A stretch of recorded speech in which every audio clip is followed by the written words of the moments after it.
الفنان مسلم بينفصل عن مراته يارا وبيوجه رسالة شديدة اللهجة لأهله.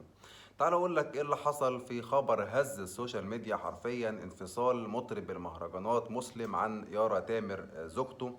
ولكن مش ده الخبر اللي هز السوشيال ميديا. الكلام بتاع مسلم عن أهله وعن إخواته البنات وعن والدته وعن أهله كلهم، ده اللي هز السوشيال ميديا. كانت رسالة مسلم زي ما أنا موضحها لكم كده على الشاشة. قال إن أهله هم السبب في الانفصال عن يارا مراته، وقال إن بعد يارا مفيش ست هتخش حياته. يعني كانت طبعا كلام مسلم بعد كده إن هو قال إن كل مرة بيحاول يتجوز فيها واحدة كان عشان يبعد عن الحرام، ومفيش واحدة يتجوزها إلا وأهل مسلم كانوا بيغلطوا فيها. ومسلم مستغرب جدا ليه أهله بيعملوا معاه كده، وقال أنا من كتر الزعل هتيجوا في يوم هتلاقوني ميت.